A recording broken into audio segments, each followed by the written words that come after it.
There's a fat fellow called Chivayo who every 2 or 3 months keeps popping up next to Ruto in Statehouse. Just have a look at this picture for instance.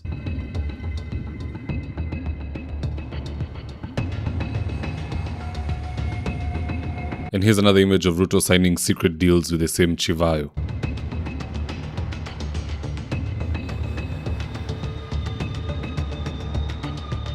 Now in this video, I want us to look into some of the reasons why Ruto keeps holding meetings with this Chivayo character. And so with no further ado, let's get after it. Now the first reason why Ruto keeps meeting with Chivayo is because they are international business partners. And you know what they say, birds of a feather flock together, which is why you keep seeing this kind of intel being passed around on Chivayo, and I quote. This is a tweet from Boniface Mwangi and it reads, President Kahongo and his wife hosted a convicted fraudster. Controversial Zimbabwean businessman and socialite Chivayo visits Kenya, meets President William Ruto. Who is Chivayo? Chivayo, also known as Sir Wicknell, is a Zimbabwean businessman and socialite known for his controversial rise to wealth and subsequent involvement in high-profile corruption scandals. With businesses spread across South African states, the businessman has gained notoriety for his lavish lifestyle and connection to influential figures in Zimbabwean politics, including the country's current president, Emmerson Mnangagwa. In 2017, the Zimbabwean parliament probed Chivayo's electricity power contracts that included a $200 million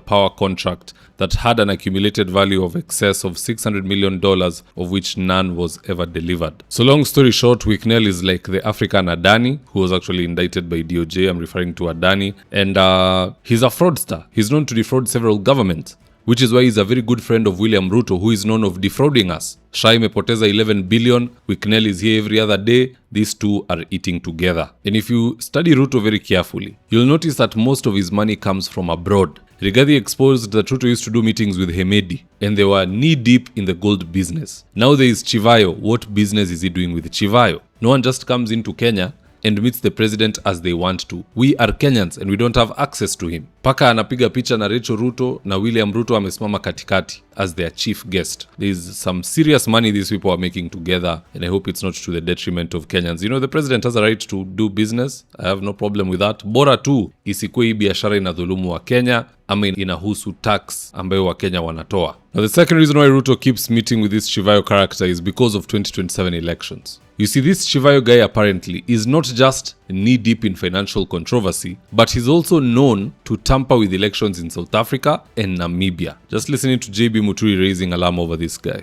Is there something you can discern about William Ruto? Mambo hii ya uchaguzi ameshikwa na kasumba. This is a guy called Winnick. Jamaa anaitwa Wicknell Chivayo. Na kuna picha zake hapa nyingi. Watu wa magazeti ningetaka waone kimtu kikubwa hivi. This man is a convicted fraudster kwa mambo ya kusupply electoral materials in South Africa, in Namibia. Kila akija huku Kenya anapitia Eldoret Airport. We must begin to ask, what is it that they do with William Ruto? Na mkimwangalia hapa, najua ndugu yangu Rijia, najua hii kiti kameza kamoja kwa hapa unakajua vizuri ndugu yangu. Aka ni pale ndani kwa ofisi ya Ruto.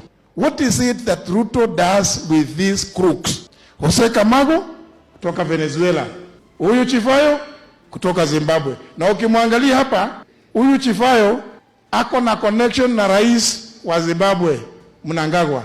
Ndio huyu hapa wako na Mnangagwa na wako na William Ruto. Story kule Namibia wanalalamika mambo ya uchaguzi 2024. South Africa in 2023 wanalalamika mambo ya the same person. What is it that he is doing with William Ruto every time he comes to Kenya?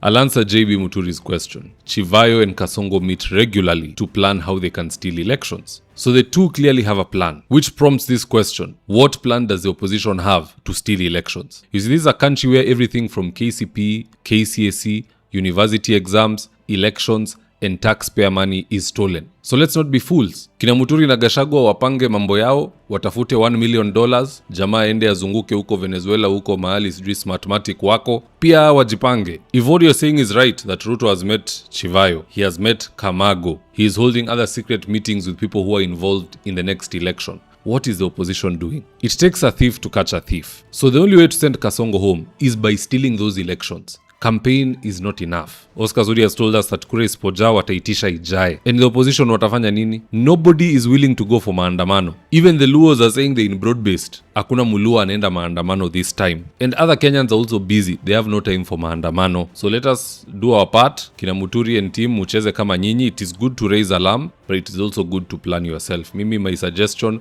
tafuteni $1, $2, $3, $4 million yekwe kwa briefcase, jamaa ende azunguke hizo corridor. From there you know what can be done after that. I need not say much. And by the way, I don't believe in corruption, but based on my brief history in this country, I'm not that old, but based on what I've seen, kila kura huwa inaibwa. So kama unaenda national election, unaenda hapo kuwa Holy Joe, wewe jua unaenda kuibiwa. That's it. Whether it is through Chivayo, whether it is through Jose Camargo, it doesn't matter. We jua unaenda kuibiwa. Ka utaiba, utaibiwa. And by the way, there's something I'm noticing about Kenyan politicians, especially the main guys. Every one of them has a chubby business partner who ensures their pockets never run dry. For instance, Raila had billionaire Okech Salah, as you can see in this image.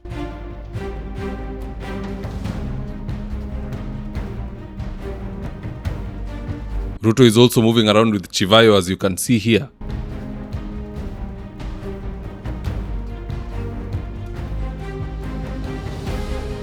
So I don't know, you tell me, is having a kitambi a sign of wealth, or is it a sign of tumbocracy and extortion and corruption? Just drop me your comments in the comment section below and I'll do best to read them and to give you a response. So with that, here are today's ads of the day. If you're looking to import clean cars from Japan, UK, Thailand, Australia or South Africa, look no farther from Manani Imports. We're talking 15 years in the game with thousands of positive reviews. Now here's the interesting bit. Manani Imports have experts who will carefully load your car into a sealed container, receive it at the port, counter-check quality and ultimately deliver to your doorstep. Customer service can't get any better than this, and guess what? It's all at an affordable rate. To get started on your journey to own a clean automobile, call or WhatsApp Manani Imports at 0793 687 678 or visit their social handles on Facebook, Instagram or TikTok at Manani Imports. Right now, I'm with my team headed to a client's house in Ruto for consultation. That is to take measurements of the windows, go through our catalog with the client, and then once they decide on the color and the fabric they want, we'll get busy sewing, and at long last, the curtains installation will be on us. So if you're looking for curtains, shears, curtain rods, curtain accessories, reach out to Phoenix Curtains and Interior Decor and we will sort you out. Call us on 0724 414153. Thank you for choosing David Wafula